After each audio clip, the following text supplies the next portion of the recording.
Welcome students. This time I will discuss the physical and chemical structure of DNA. I will also throw some light on various conformational forms of DNA. The genetic information of all living organisms except the RNA viruses is stored in deoxyribonucleic acid, that is DNA. What then is the structure of DNA, and what features of structure of DNA allow the transmission of genetic information from generation to generation? A DNA is a macromolecule consisting of repeating subunits called nucleotides. Nucleotides are composed of a pentose sugar, a weak base, and at least one phosphoryl group. Such a structure without a phosphoryl group is called a nucleoside. Thus, ATP and AMP are nucleotides, whereas the unphosphorylated form adenosine is a nucleoside.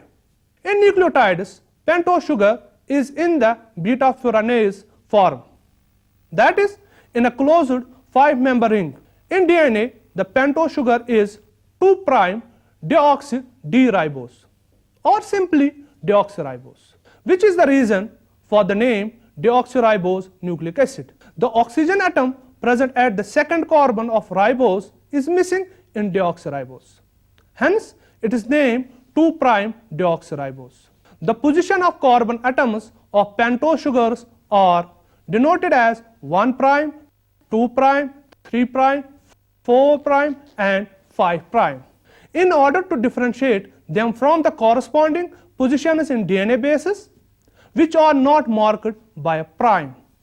As far as the bases are concerned, which are found in nucleic acids, they are heterocyclic compounds containing nitrogen in their rings, hence they are called nitrogenous bases. The bases found in nucleotides are substituted pyrimidines and purines. Unsubstituted pyrimidines and purines are not found in biological systems, but a number of substituted derivatives are present, which are classified as pyrimidines or purines, depending on the parent molecule from which they are derived. Pyrimidine bases consist of a 6-membered pyrimidine ring, which is similar to the benzene ring, except that it contains nitrogen in the place of carbon at positions 1 and 3. Therefore, pyrimidines contain 4 carbons and 2 nitrogen atoms. DNA contains 2 major pyrimidines, cytosine and thymine. Dear students, it will be pertinent to mention that RNA contains uracil in place of thymine. Only rarely thymine occurs in RNA or uracil in DNA. In uracil, a keto group is present at the 2nd and 4th carbon. So, it is 2,4-dioxopyrimidine. The only difference between uracil and thymine is the presence of a methyl group substituted at position 5. Thus, thymine can also be called as 5-methyl uracil. In cytosine, a keto group is present at 2nd carbon and amino group at 4th carbon. So, it is 2-oxo-4-aminopyrimidine. Purine is a bicyclic structure consisting of pyrimidine fused to an 5-membered imidazole ring. The 5-member ring of purine has nitrogen in the place of carbon at positions 7 and 9. Therefore, purines contain 5 carbons and 4 nitrogen atoms. The 2 major purine bases present in DNA are adenine and guanine. In adenine, an amino group is present at position 6, while in guanine, an amino group is attached with the 2nd carbon and a keto group is found at position 6. Therefore, adenine is 6-aminopurine and guanine is 2-amino-6-oxopurine. Each commonly occurring pyrimidine and purines can be drawn in 2 tautomeric forms. Adenine and cytosine can exist as either amino or immunoforms. And guanine, thymine, uracil, they can exist as either lactam or lactim forms. The 2 forms of each base exist equilibrium. But under the conditions found inside most cells, the amino and lactam tautomers are more suitable, and therefore they predominate. The nitrogenous base is linked to position 1 on the pentose ring by a glycosidic bond from nitrogen 1 of pyrimidines or nitrogen 9 of purines. Third component, that is phosphoric acid, that has 3 reactive hydroxyl groups, of which 2 are involved in forming sugar phosphate backbone of DNA. The nucleotides are linked together into a polynucleotide chain by a backbone consisting of an alternating series of sugar and phosphate residues. The 5' position of one pentose ring is connected to the 3' position of the next pentose ring via a phosphate group. So, sugar phosphate backbone is said to consist of 5', 3' phosphodiester linkages. Dear students, the covalent backbones of nucleic acid consists of alternating phosphate and pentose residues, and the characteristic bases may be regarded as side groups joined to the backbone at regular intervals. Dear students, it is noteworthy that DNA is hydrophilic. The hydroxyl groups of the sugar residues form hydrogen bonds with water. The phosphate groups in the planar backbone are completely ionized and negatively charged at pH 7. Thus, DNA is an acid. These negative charges are generally neutralized by ionic interactions with positive charges on proteins, metal ions, and polyamines. All the phosphodiester linkages in DNA strands have the same orientation, giving each linear nucleic acid strand a specific polarity. The terminal nucleotide at one end of the chain has a free 5' group, and the terminal nucleotide at the other end has free 3' group. It is conventional to write nucleic acid sequence in the 5', 3' direction. That is, from the 5 terminus at the left to the 3' terminus at the right. When DNA is broken into its constituent nucleotides, the cleavage may take place on either side of the phosphodiester bond. Depending on the circumstances, nucleotides have their phosphate group attached to either the 5' or the 3' position of the pentose. Therefore, the two types of nucleotides released from nucleic acids are nucleoside 3' monophosphates and nucleoside 5' monophosphates. It is sometimes useful to describe nucleic acid structure in terms of increase in levels of complexity, like primary, secondary, and tertiary. As far as the primary structure is concerned, it is covalent structure and nucleotide sequence. Any regular stable structure taken up by some or all the nucleotides in a nucleic acid can be referred to as secondary structure. The complex folding of large chromosomes within the bacterial nucleotide and eukaryotic chromatin is generally considered tertiary structure. Dear students, the deoxyribonucleotides and their ability to form polynucleotides were discovered by Levine in 1931. But Levine postulated that the 4 deoxyribonucleotides occurred in a regularly repeated tetranucleotide sequence, like adenine, guanine, cytosine, thymine. Then again adenine, guanine, cytosine, thymine, and so on. However, chemical analysis of DNA of different species by Erwin Shergoff during 1940s clearly demonstrated that in all DNAs, regardless of the species, the number of adenine residues is equal to the number of thymine residues, and the number of guanine residues is equal to the number of cytosine residues. From these relationships, it follows that the sum of purine residues equals the sum of pyrimidine residues. That is, sum of adenine and guanine equals to the sum of thymine and cytosine. Therefore, in no case the quantities of all the 4 bases were equal, which would be expected on the basis of Levine's assumption. Dear student, the breakthrough in the history of science came with the discovery of physical structure of the DNA molecule by James Watson and Francis Crick.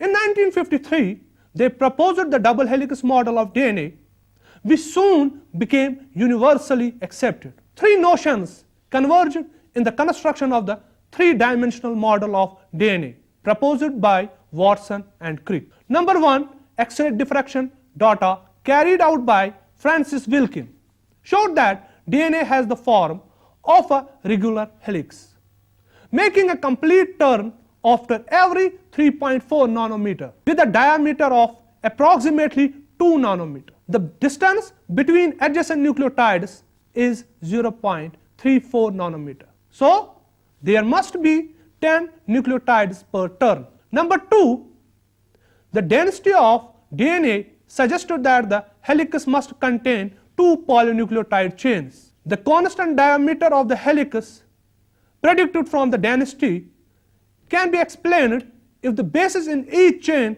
face inward and are restricted, so that a purine is always opposite a pyrimidine, avoiding purine-purine or pyrimidine-pyrimidine partnership. Number third, irrespective of the actual amounts of each base, the proportion of guanine is always the same as the proportion of cytosine in DNA. And the proportion of adenine is always the same as that of thymine, which was carried out by Erwin Chargaff, I already discussed it.